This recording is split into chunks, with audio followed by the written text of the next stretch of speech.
Mr. President Zelensky, thank you very much for doing this interview and for taking time to talk to us. We're almost at the 2-year anniversary of this war.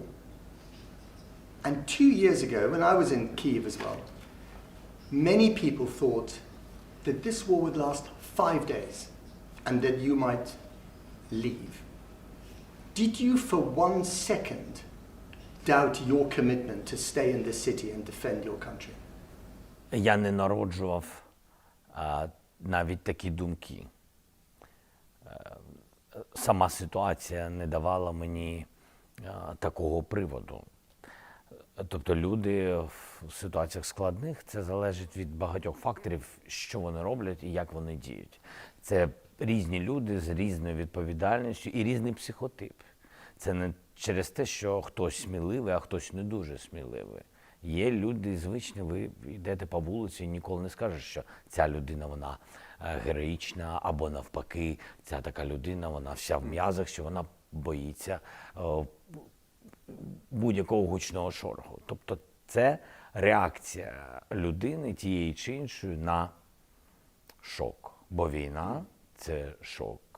І в кризових ситуаціях я діяв, і люди, які біля мене, невелика кількість, скажу відверто, ми діяли, думаючи, як зібратися і як дуже терміново менеджувати цю ситуацію. Бо це найглибша криза, в якій опинилась Україна, і найглибша криза, в якій опинилась народ.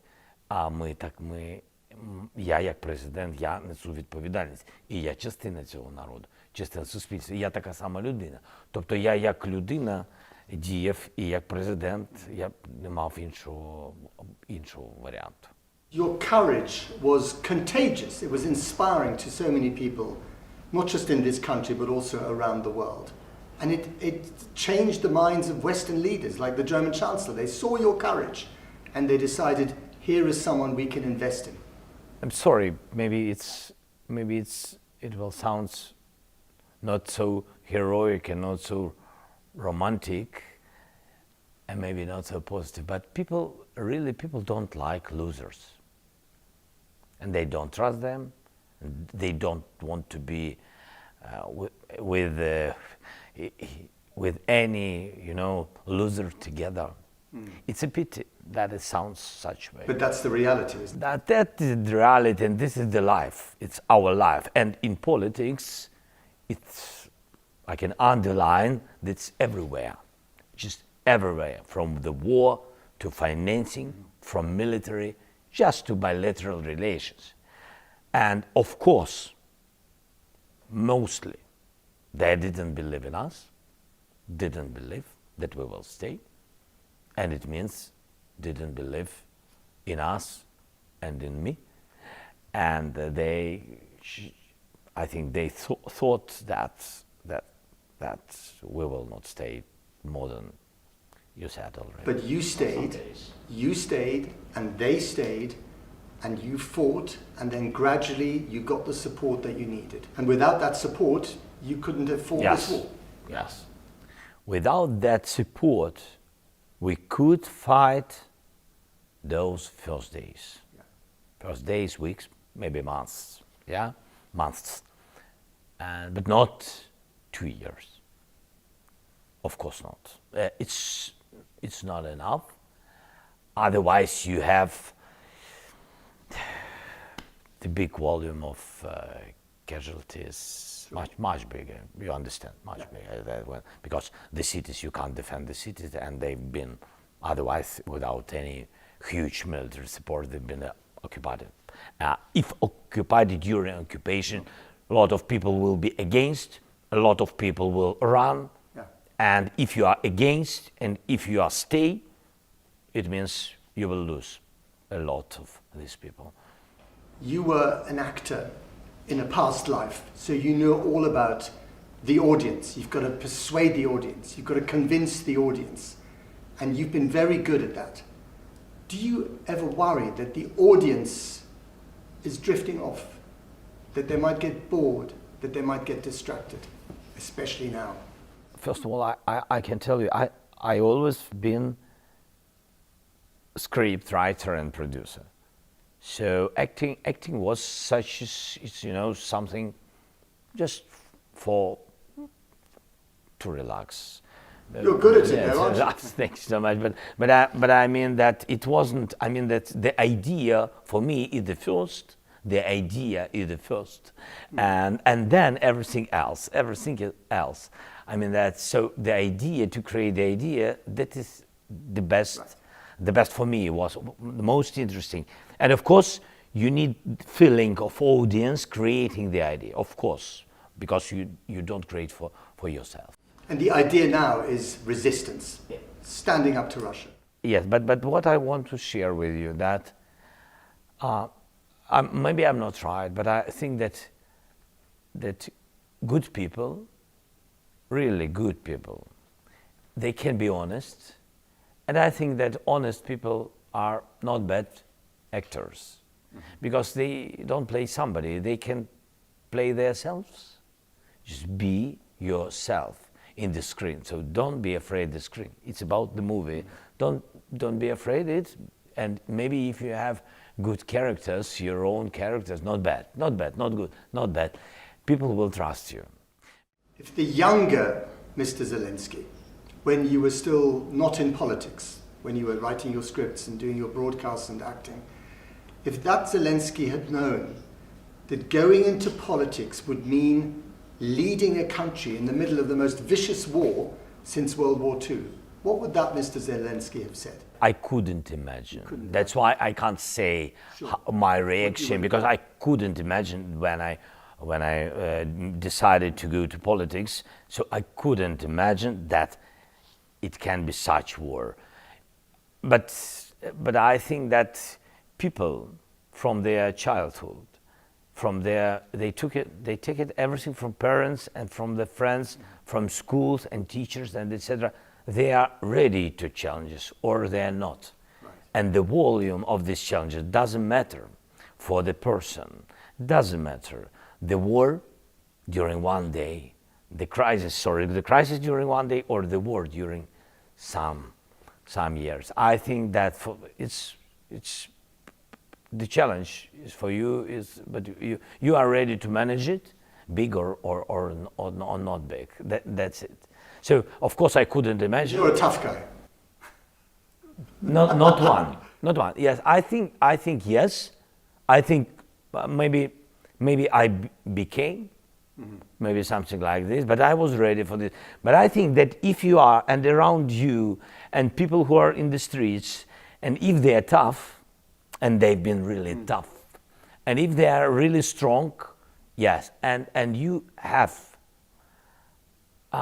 enough understanding of your global response, right. And if you're really normal man or woman, I mean normal person, and you understand your responsibility. That's what I understood from the very beginning. Maybe I didn't know that the war will be such, but I understood that I have responsibility and I will stay in any cases. In any challenges, I have to stay. That's why I think tough people in the streets do tough person president or tough president. Yes, it really depends on the people who are around you. So one person I've interviewed some time ago who thinks he's a very tough guy and who always says he hates losers is Donald J. Trump, who could be the next American president. Now we know that Donald Trump has said, when I'm president, this war is over in 24 hours. Does that kind of talk and the idea of him getting back into the White House, does that frighten you? Це те, як ви мене запитали, що я tough guy or not. Я не можу про це сказати. Про мене може сказати хтось. Бо це також залежить від ситуації. Я просто сказав, що я дуже відповідальна людина. І коли я побачив, які стійкі люди поруч, я також стійка людина. І я стаю такою людиною. І я не вважаю, що я якийсь герой. Я вважаю, що героїчний народ. І по-іншому не можна. І тому так само і тут Дональд Трамп, коли він сам каже, що я завершу війну, мені здається, що це за 24 години, це, як вам сказати, це дуже небезпечно, те, що він каже. Я пояснюю. Тобто він буде самостійно приймати рішення без, я навіть не говорю про Росію, але це без обидвох сторін, тобто без нас. Я зараз буду говорити про нас. Без нас. Чому? Тому що якщо він каже таке публічно, це трішки лякає. Хоча я бачив багато всього і багато жертв, але це мене реально трішки напружує, тому що це говорить про те, що якщо його ідея, яку ніхто не чув, якщо його ідея не буде працювати для нас, для нашого народу, то він зробить все, щоб досягти все одно донесення своєї ідеї. І ось це мене трішечки занепокоює. Розумієте, так? Тобто, знаєте, це так само, як сказати, що у війні проти Росії я переможу. Це брехня. В війні проти Росії може перемогти Україна. І кожен з нас частиною буде цієї перемоги. І дай Бог, щоб кожен з нас не був частиною цього програшу, бо програємо ми всі, а не одна людина.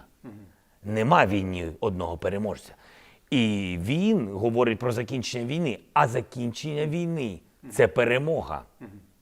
У будь-якому випадку, бо мир – це перемога вже над війною. У будь-якому випадку це перемога, бо війна закінчилась. Це перемога світу, цивілізації. І він каже я. І це є проблема, бо одна людина не спроможна це зробити. І значить, це за рахунок чогось. І от тут настає те напруження, про яке я вам сказав. За рахунок чого? За рахунок кого? In a few words, if you could say to him directly, what would you say to him in English about his proposition of ending this war? I don't know if his message is, if his message will have such positive result as he said, because It could be bluster. Yeah, it can be just, political message. And that's it. And my attitude to this, the same. Because if it's political message, I don't afraid. I understand election period, I understand difficulties, complicated period for the United States. And so if it's messages, okay. It's politics. It's politics, yes. But if it's some formula, I have to know it. Have you spoken to him? No, I didn't speak with him, but that before the war, yes, I had a visit to United States. We had dialogue with him and with his team, yes, but we never spoke about it. It's global with details. But the period was another, but anyway, we've been occupied. Would you invite him to Kyiv to come and visit? With pleasure. With pleasure. Invite him now. Invite him on. Yes, please. Donald Trump, I invite you to Ukraine, to Kyiv. So if you can stop the war during 24 hours, I think it will be enough to come to Kyiv. All right. In any day, We'll make sure that he gets the message. Yeah, I'll make sure. It's very. That.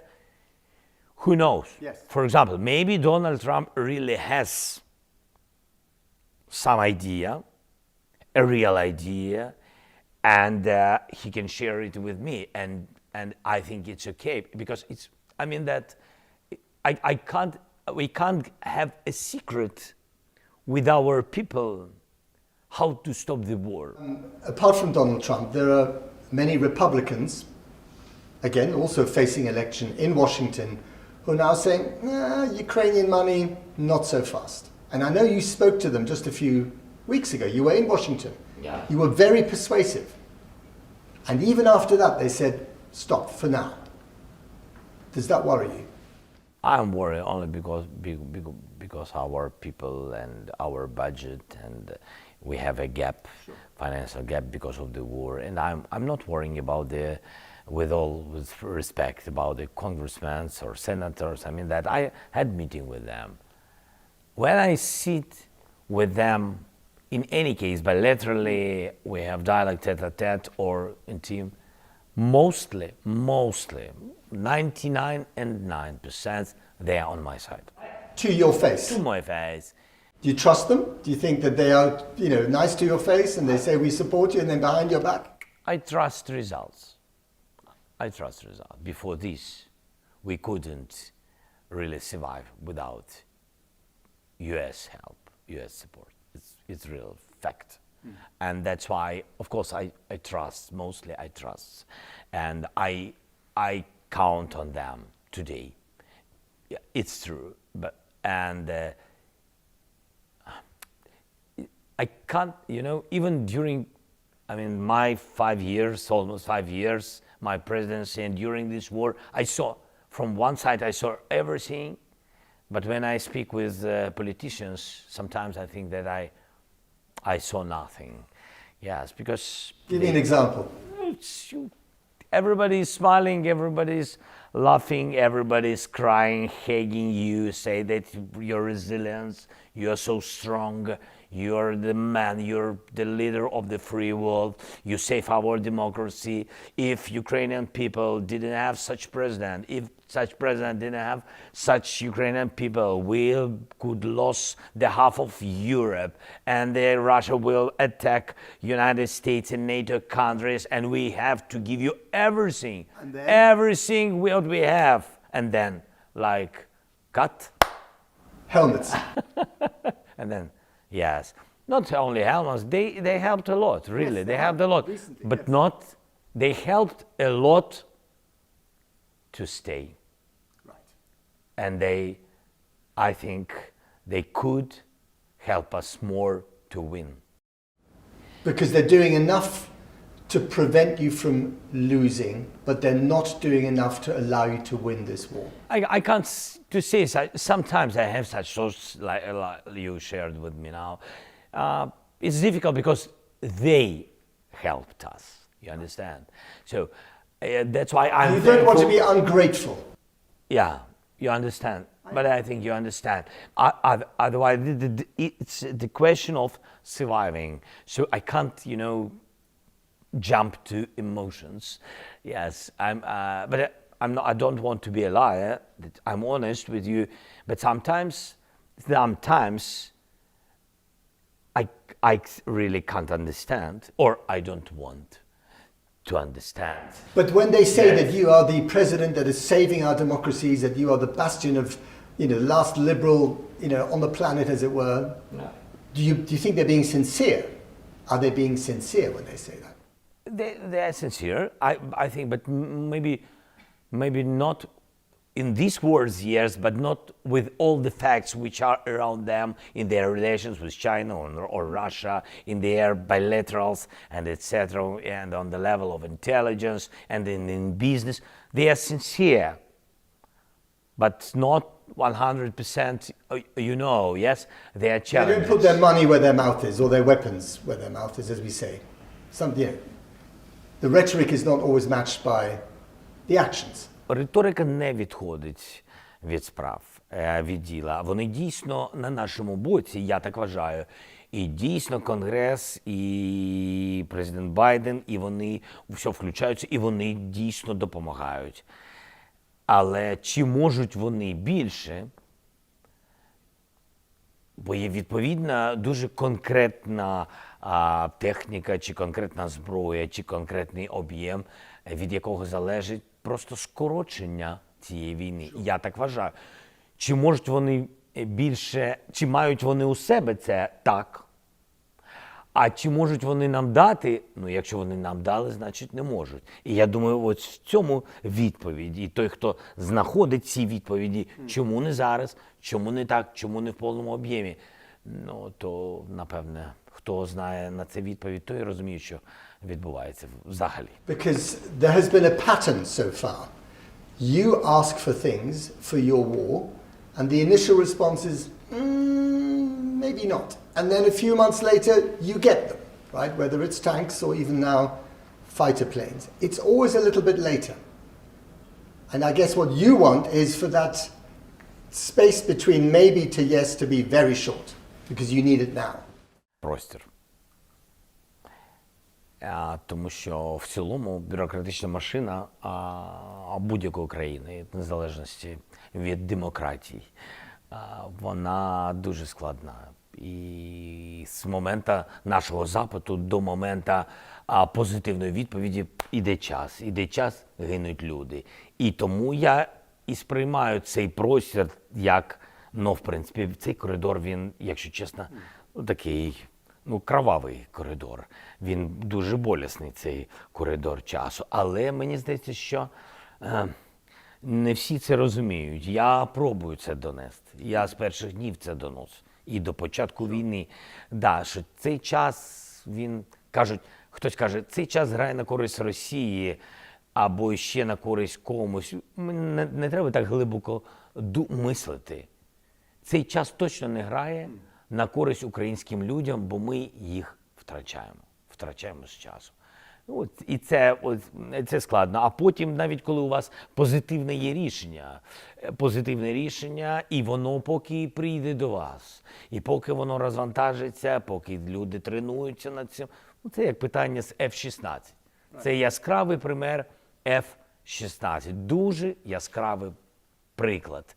Дуже яскравий приклад. З моменту, коли ми про це говорили, до моменту реалізації позитивного сигналу пройшов рік. З моменту позитивного сигналу до тренувань ще півроку. З моменту тренувань до постачання цей період ще не закінчився, бо F-16 ще не прилетіли. And of course, Britain has been on your side from the very beginning. Prime Minister Johnson, also Prime Minister Sunak was here just last weekend. On our side. On your side. It's true. And you appreciate that. I appreciate very much. You know, there are really, UK been with us from first days till now, and I have and had with all your prime ministers. There've been a few meetings, some of them, yeah, and but also with intelligence, we have the very good relations on the level of intelligence also between us. But you should know that I have relations with your intelligence, and so I mean that. So we are very open. And I speak with some leaders. I'm not such person who speaks only with the Prime Minister or with His Majesty or something like that. No. We are very deep partners. Right. And we have very good relations. That's why we speak each time, by phone, meetings, official, not official, different. And that will survive, that relationship, even if we get a new government in the United Kingdom after our election. That's great with our relations. That's great with your institutions. I think that is. So even if it's Prime Minister Keir Starmer, it carries on. During one Queen Elizabeth, you had so many great prime ministers, and different challenges, I understand, in the UK during the 20th century also, not only 2021, but always from the books, maybe I'm not right, and now in my relations, we always saw strong institutions. Mm-hmm. So people can be changed, but institutionally, historically, the relations between countries, we have to save. Right. And I think that is my mission with relation with UK, now with Prime Minister Sunak, and after me, somebody will have a relation with someone, Prime Minister with the UK. It's good that I think that we build our relations, but because of this war. Right. We build them very, very strong, and we know that we can count on each other. And whoever sits in number 10 Downing Street, whoever's the Prime Minister. In Downing Street and in Bankova. I think so, yes. But because when you have challenging period, you really see who stay with you those days when everybody call you and say, you have 5 days. It was very important moment. Who are with you from the first seconds till now. On a less happy note, the former president of Russia, Medvedev, said yesterday that the Ukrainian people have a choice. You can either become part of Russia or you can die at home with your families. What choice does Russia have? По-перше, для мене нічого нового в тому, що ця людина сказала. Ця людина говорить те, що говорять, як то кажуть, в коридорах в Кремлі. Те, що Путін не готовий казати публічно, поки що.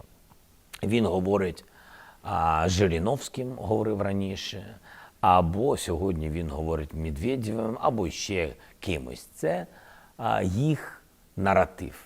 Вони з цим прийшли, і, на жаль, якщо в Сполучених Штатів хтось з кандидатів або хтось з конгресменів ще це до кінця не розуміють, або є нерозуміння в Європі, Путін прийшов в Україну, тому що він вважає, що він прийшов до себе додому. Він не зняв свої солдатські сапоги. Тому що він прийшов до себе додому, він не вважає нас незалежною державою. Він не поважає наш суверенітет. Він з цим скрипом живе багато років. І тут у нього з'явився шанс окупувати нас і забрати нас як частину в Російську Федерацію. І що б для цього йому не потрібно було зробити? Або договір як з Білоруссю, коли він фактично керує державою, або, якщо ми не погодимось, а ви бачите, що ми не погодились на існування всередині Росії, або стерти нас з землі, з лиця землі, з обличчя землі. І це те, що зараз відбувається. У Росії повинен бути якийсь вибір. Вони обирають безвибірність, бо вибори Путіна упродовж четверть віку – це безвибірність. Вони не обирають для себе демократію. Вони не хочуть цього. І не хочуть, залякані, не можуть, бо всюди їх контролюють, бо бояться за своє життя. Причин багато. Головне, що вони не обирають демократичний шлях. Бо як тільки вони зрозуміють, що демократія – це виклик, і демократія – це дуже складно, вони оберуть демократію, все зміниться. So Russia will have an election this year. Yeah. We all know the outcome, I think, right? It's not going to be a big surprise. And you have postponed your election that was supposed to be held in March, the one here in Ukraine. Do you think it would have been better to have the election, after all, here? Я не відклав. Це автоматично виходить. Я нічого не відкладав. Я просто не спроможний їх провести через перший закон, який мені це забороняє. Тобто він забороняє проводити не мені вибори, він забороняє вибори в цілому всім інституціям зробити. Верховна Рада повинна проголосувати і дати мандат на вибори. Вони повинні підняти це питання і проголосувати. Вони це не можуть через заборонення закону. Вони не можуть порушувати закон. І ситуація в тому, що вибори у нас в воєнний час заборонені.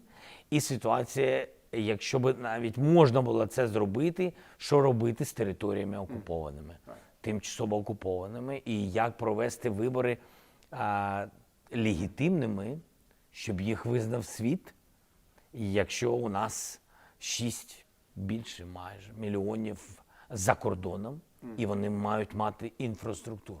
А онлайн формату виборів у нас, на жаль, немає. І якщо ви мене запитаєте, я вважаю, що нам треба думати, як це зробити. Ось моя вам відповідь. Для мене... So if you could hold an election, you would do, but the circumstances... If I could, if tomorrow I can do it, I will do it. But the circumstances are wrong. Circumstances and the law. So we have to change circumstances and to change law. The European Union has put you on a fast track for membership. How important is that to you? Це дуже важливо. По-перше, це наш вибір. І він вибір не філософський. Розумієте, це вибір не тільки серцем, думками, заради нашого майбутнього. І точно не вибір тільки в форматі риторики. Кандидатство і відкриття щодо діалогу, щодо майбутнього членства – це юридичне підтвердження цього. І це важливо, що є юридичний, незворотній вибір України, і це юридичний, підтверджений Європою, юридичне бажання українців, тому що це у нас в Конституції. Тобто це у нас закріплено, а тепер це закріплено і Євросоюзом. І це дуже важливо, що цей шлях незворотний в бік Європи, бути частиною європейської родини, а не бути частиною без незалежності, бути частиною Росії. Це дуже важливий момент. Залишитись незалежною державою, але тепер державою повноправним членом Європейського Союзу. Це багато чого змінює. Це пріоритетність розвитку, пріоритетність культури, пріоритетність ринків, пріоритетність економіки. Це інший вибір, інший підхід. Це і є європейський шлях. I was here during Maidan in 2014, and I've never seen so many European flags, and it's very, encouraging for Europe to see this. But we also know that the European Union have said to you, you can become a member, but you need to clean up some of those things in your own country, like, for instance, corruption, which was rife in Ukraine before the war. Is the corruption coming back now? And is there a problem there in terms of your goal of joining the European Union? Corruption is always a problem for all the cities, countries, and etc. Let's speak about Ukraine. I think that the question of fight with the corruption is a very sensitive in Ukraine, because when you fight for your European life, future, for your independence, you can't make such even small, corruption problems, because everything is sensitive, everything is, fire everywhere, very emotional attitude of people to everything. You can't make any corruption mistakes. If you have them, you have to fight it with the corruption, even with the small things. And are there corruption mistakes happening right now? Of course. And are you fighting them? Of course, totally, of course. We have to fight. Even if you hear that there are some small something, on what in some countries or in our country before the war, you can't even, you think, okay, somebody will manage it. No, you can't. You're on top of it? Yes. What about intimidation of independent journalists? There's some independent journalists who've been critical of people in your government, in the army, and they've been intimidated, some of them physically. How will you stop that? Да, тобто зразу була відкрита кримінальна справа. Це дуже важливо. Я особливо запросив голову Служби безпеки України, а також отримав деталі від Генерального прокурора. Тобто, напевне, хтось скаже, був відеозапис медійників, нічого не сталося. Я вважаю, що сталося. І треба знайти відповіді на все це. І тому Служба безпеки буде це розслідувати і все знайдуть. We have all been impressed. I mean, those of us who visited this country, the whole world has been impressed by the resilience of the Ukrainian people and their willingness to fight for their country. But this war is now almost 2 years old. And you want, or your military has asked for as many as 500,000 men and women to be sent to the front lines, to be mobilized. How difficult is it for you as the leader of this country to ask people to make even more sacrifices? Питання мобілізації, перш за все, я все ж таки хотів би дотримуватись саме розуміння, що це таке для різних верств суспільства. Перш за все, це питання справедливості. Бо є люди, які з першого дня на війні, і те, що вони не жаліються, це не значить, що не має бути можливості людям їх замінити, їм відпочити, більш мати можливості тим, хто відвоював всі ці місяці, найпотужніші і найскладніші. Я впевнений, що то були найскладніші місяці цієї війни. Вони заслуговують на справедливість, що їх замінять інші. І якщо не вистачає людей, натренованих, професійних, то треба людям дати інструмент, військовим дати в виді мобілізації, щоб вони могли мобілізувати частину суспільства, а потім підготувати їх. Це дуже важливо. Підготувати, не кидати їх на поле бою, і в іншому випадку у них буде шансів менше вижити. І це неправильно, зовсім неправильно, бо це не м'ясо, це люди. І тому треба з цим виважено обходитись. І тому закон про мобілізацію важливий, розумний і справедливий. Тобто для військових це потрібно. І не можна просто сказати, їм там вистачить їх армії. Це просто нечесно і несправедливо. Це перше. А передусім людям дуже важливо сказати, куди він йде, що він буде тренований, що у нього буде достатньо всього. І він, на що він розраховує. Він не може йти просто в пітьмах, в темряву, просто йти і не знати виходу, наскільки він йде тощо. Тобто питань дуже багато.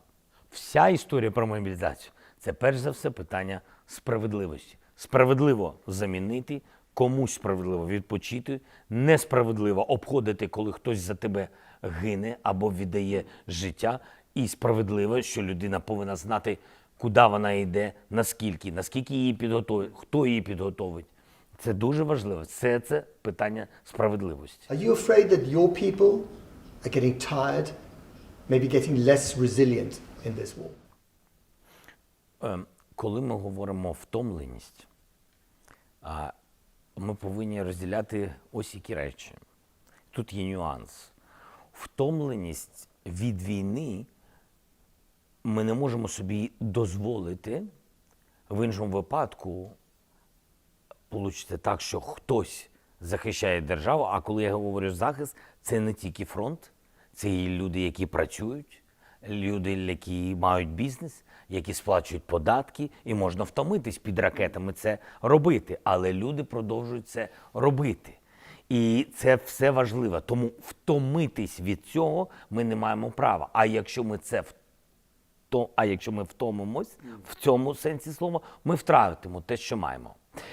Але в якому сенсі втомлюються люди? Як кожна людина, яка після робочого дня. Я думаю, ви йдете додому ввечері, ви приходите, особливо перед вихідним. Я думаю, ви втомлені. Але наступного ранку ви знов...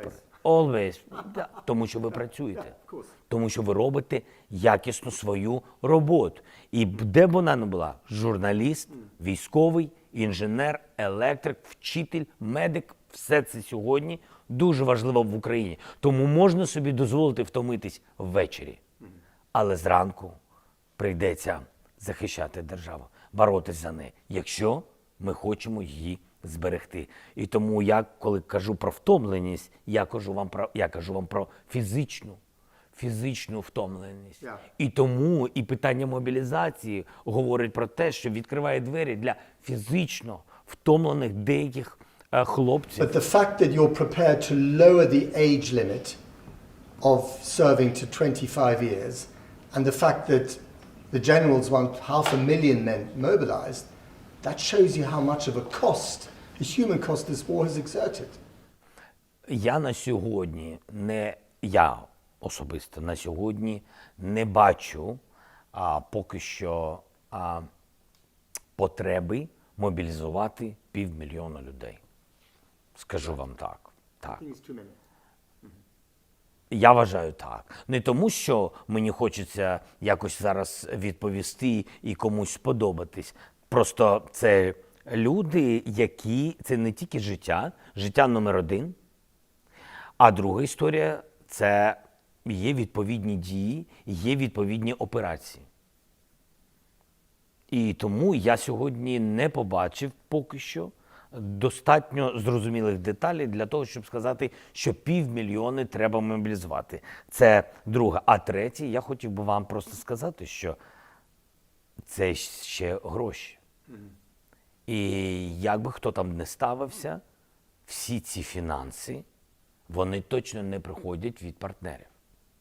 Я хочу, щоб всі розуміли. Всі ці заробітні плати на мобілізацію, на заробітні плати потім наших військових, все це дає український бюджет.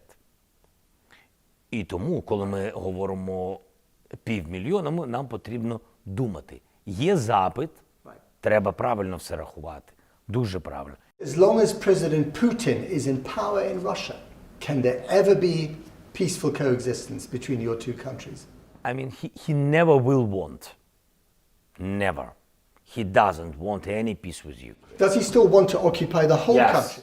Yes. Kyiv as well? But this is, yes, for him, his occupation, it's like, I mean, that he was okay if another government, Russian government, will be in Ukraine and everything will be, so, як кажуть, повзуча окупація. Тобто для нього підходить і такий варіант. Тобто такий, знаєте, геополітична окупація повзуча. Вона може йти і після нього.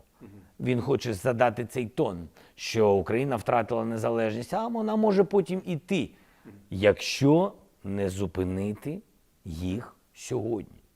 And to those leaders in Europe and in America, political leaders who say, you know what, we can't carry on forever. We need the weapons ourselves. We need the money for our economies. And you're not winning this war. The front line hasn't moved this year. Are you afraid that they're just going to lose interest and that Putin just has to sit back and wait? Чи я боюсь цього? Як будь-яка людина, як президент своєї країни, я боюсь за свою країну. Так і є. Я переживаю через це. Я думаю, що треба робити все, щоб не залишитись наодинці. А просто тут дуже важливий момент. Чи вони всі усвідомлюють, що вони будуть в більшій небезпеці, якщо так станеться. Ви розумієте, так? Тобто Путін піде далі. Тобто всі це розуміють. Адекватні люди, адекватні лідери розуміють. І тільки дуже наївні думають, що ми якось домовимось з Путіним. Так не буде. Нічого такого не буде. Він хоче розширюватись. Він хоче повертати якісь землі, які на його думку належать йому. І тому він буде йти далі, далі і далі. І тому ціна буде зростати. І ми про це багато разів, говорили, що коли хтось каже, що ми виділяємо, так, це правда, але ви виділяєте ці гроші і на свій захист передусім. Передусім. І зброя, до речі, яку Сполучені Штати нам дають. Так, але цю зброю виробляють в Сполучених Штатах Америки. І гроші йдуть їх виробникам. І багато грошей, ви знаєте, що більше 70% залишаються в Сполучених Штатах в їх компаніях. I know you've avoided saying this so far, but would you ever say to the American president or the British Prime Minister, we need your soldiers here to help us win this war? I never said about it. But I never said because we are not in NATO and I have any rights on it. But we don't. This is not a war. I mean, we don't need their soldiers. I think so. We don't need them. Of course, if we want to have the same attitude to the soldiers like Russia, and have the Second World War or the First World War, when just people go straight to each other. Okay, so we can think about millions of people, but it's another war. We don't need these soldiers. We don't need them. I mean I think that's why I said it's cheaper even from the casualties, even from the people's lives, for the world. Sorry, using this word, but it's cheaper for the world now because it's only our life, personal, our losses, and they can spend now money, weapon. It's a new war with technologies and another kind of war. It's like Russia. You see, they fight today against our energy, not using army. against, they use, army on the land in Ukraine. They use their jets from the Russian territory, from Belarus, from temporarily occupied Crimea, different systems and etc. I think it's cheaper for the world to give us such systems, especially when we know that they have them. Can you ever imagine signing a piece of paper with Vladimir Putin that involves you saying goodbye to Crimea or to Donbass? No. You need it all back. It's yours. No, if we want to stop him, if the world wants not to have this back again, this aggression in some years, better to manage it, better. Even if they say you can be a member of the EU, you can be a member of NATO, but you can't. Nobody, always at such examples, I say really, I didn't have any such proposition, and that's why what to think about. So, if we want really to have peace in Europe, not in Ukraine and in Europe, we really need to understand that Ukraine is really independent.